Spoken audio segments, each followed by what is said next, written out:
In the name of Almighty One God, who is most merciful and beneficent, my friends, my name is Dr. Abu Abdullah, and I am a qualified graduate of International Islamic University. So, we started a series, Contribution of Muslims in Science and Arts, and which is forgotten. Especially in West, you don't see any such literature on contribution of Muslims in science and arts, though they were pioneers of today's science and art in medieval time. But you don't find this scripture. So I have started to investigate, explore, and search and research of these Muslims' contribution. So this is next lecture. It is contribution of Muslim in commerce. The Muslims who during modern times are considered to be backward in commerce and whose markets are mostly monopolized by foreigners, especially Westerns, once commanded world trade. Their ships and caravans loaded with all sorts of merchandise reached the distant part of the known world, and their wealthy merchants were heartily welcomed in the imperial courts and cities of the Europe and Asia. The famous Arabian Nights is full of stories of such commercial enterprises when Arab merchandise in quest of El Dordos roamed about the eastern seas, reaching as far as the Bering Strait. Their ships even touched the shores of the New World, mean America. The influence which Arabian commerce had on Europe has now begun to be recognized by less partial research.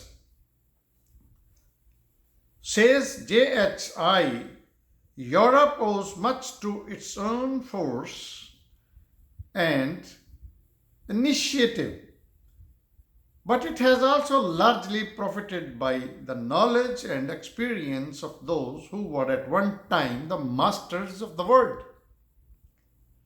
Therefore, Europe ought to look upon them as its cultural ancestors in the domain of geographical knowledge, of discovery, and of the domain of geography and of the world trade.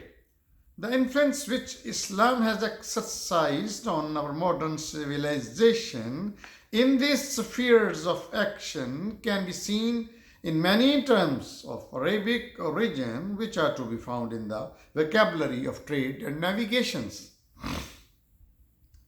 Ocean trade, sea trade. The Mediterranean Sea during medieval times had virtually been converted into an Arabian lake. The Arab navy and merchant shipping were the undisputed masters of this important naval thoroughfares. The Mediterranean, which on three sides was surrounded by Muslim countries, as well as its important islands like Sicily, Crete, Cyprus, and the Balearic Islands, were governed by Muslim rulers. They formed the main commercial thoroughfare of the West through which an active trade with the Christian countries of Europe was conducted. Tunisia and Alexandria, Cadiz and Barcelona were great ports of call which handled the flourishing trades. Speaking about Muslim Spain, J.W. Draper writes, but in the days of their prosperity, they maintained a merchant marine of more than 1,000 ships. They had factories and consuls on the Tanis. With Constantinople alone, they maintained a great trade. It ramified from the Black Sea and the East Mediterranean into the interior of Asia. It reaches It reached the ports of India and China and extending along the African coast as far as Madagascar. Islamic navigation had reached its zenith during the 9th century AD when Arab traders carried on a flourishing trade with the non Islamic ports of Southeast Asia and Africa. Commercial navigation in the Mediterranean was mainly confined to Muslim ports.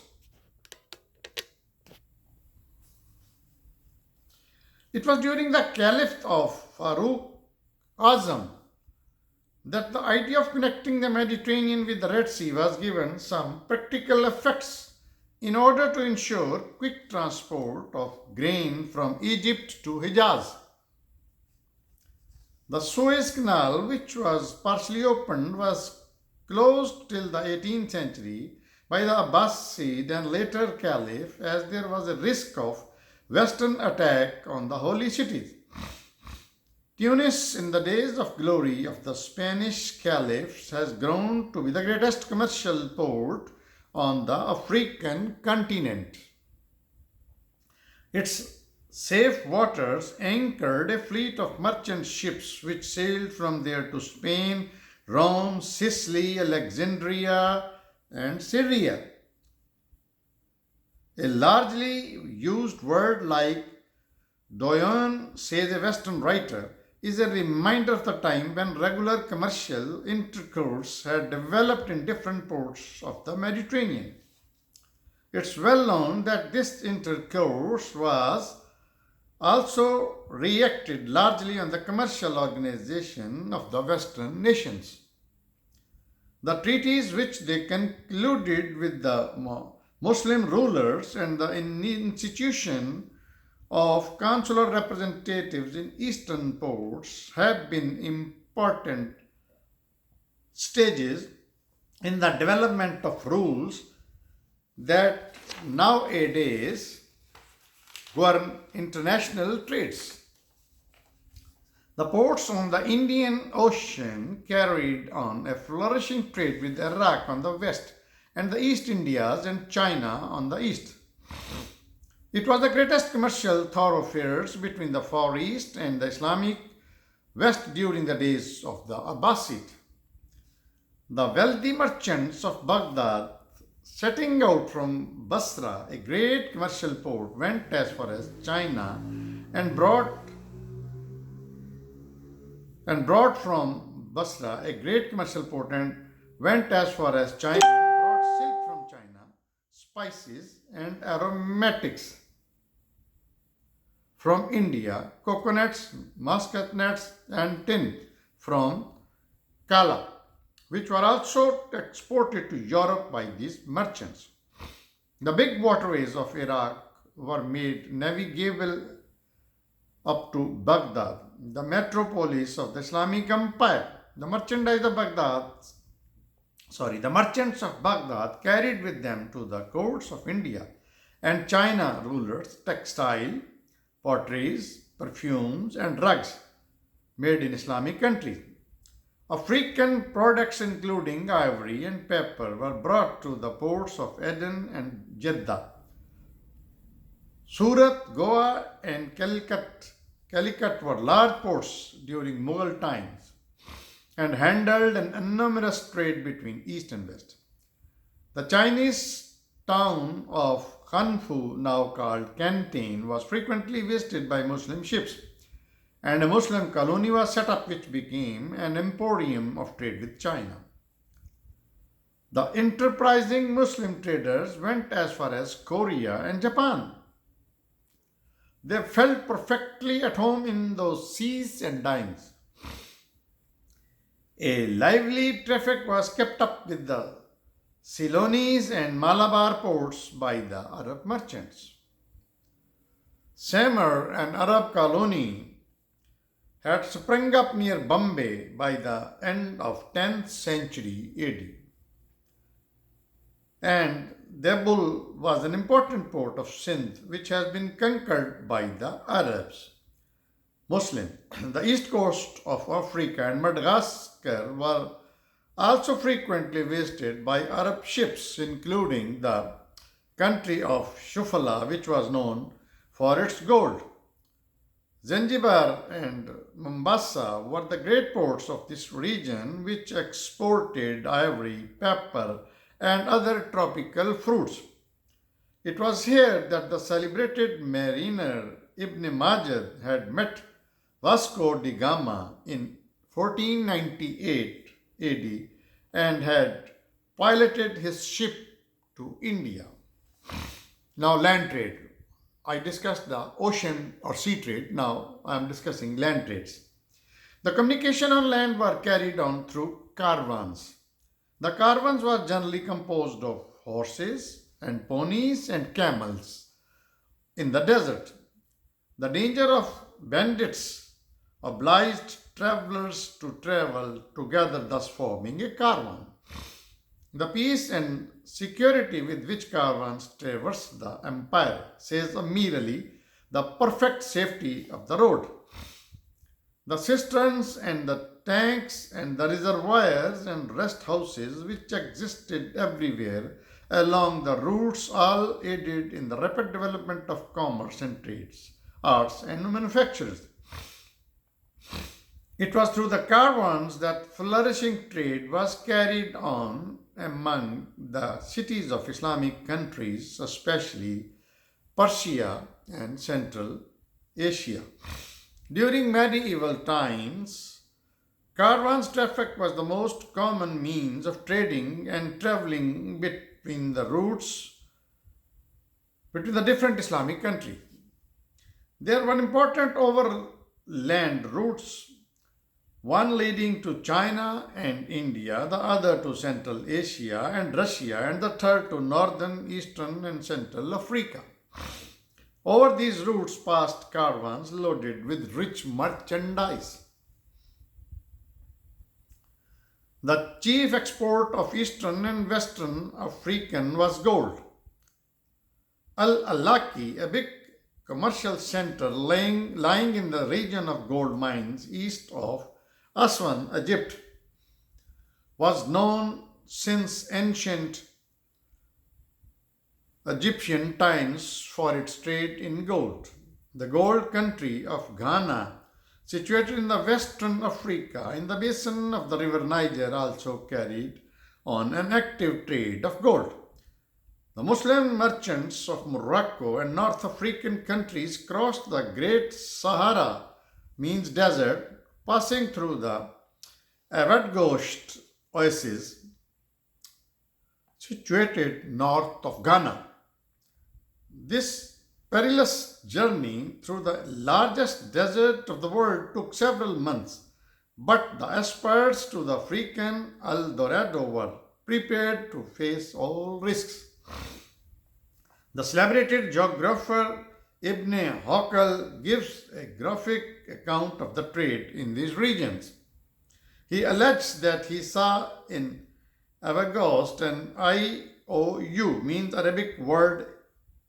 The Arabic word is sack, from which the modern word checks have been derived. So I repeat, he alleged that he saw in Awadghost an IUC, in bracket means the Arabic word is sack, from which the modern word check has been derived. So here I am explaining nowadays what we use the word check. It came from Arabic word sek. For an amount of 42,000 dinars addressed to a merchant in the town of Sijil Massa in southern Morocco. The volume of the trade handled here was greater in the 9th century AD. The Muslims, who were the pioneers in the commercial field during medieval times, visited also the European countries, as far as Scandinavia and the Finland. Muslims' coins found in the large numbers of northern Europe provide ample testimony to this contention. According to the famous geographer Al-Maghdasi, the merchants in this way purchased in Europe sables, manure, eminence, furs, wax, birch bars, fur caps, fish glue, castoreum, amber, honey, hazelnuts, falcons, sowers, armor, maples, woods, and cattle. They supplied in European countries all sorts of merchandise, manufactured goods, including textile, paper, rugs, and pottery. Muslims had intimate commercial relations with the Christian states of Constantinople, Bulgaria, Germany, and southern Russia. Jewish merchants too were active in the Islamic and Christian states. The Muslim traders brought to Europe musk, aloes, camphor, and cinnamon, and their names betray their oriental origins. The one overland route which connected Central Europe with Asia passed through the Khazar Empire in South Russia and Central Asia. Trebizond, an important commercial town on the border of Byzantine Empire, was an emporium for Islamic Greek trade. Spanish Muslims had commercial relations with Western Europe, and passing through the Pyrenees, the fine products of Muslim Spain had access to French and Swiss markets as early as 8th century AD. Muslim merchants visited Italian towns and Constantinople, but by end of the 11th century, a really flourishing trade was carried on with these countries. The great riches of material cultures which the Islamic world had gathered for nearly 5 centuries were poured down upon the Europe. These riches consisted not only of Chinese, Indian, and African products, which the enterprising spirit of Islam had fetched from far distant lands.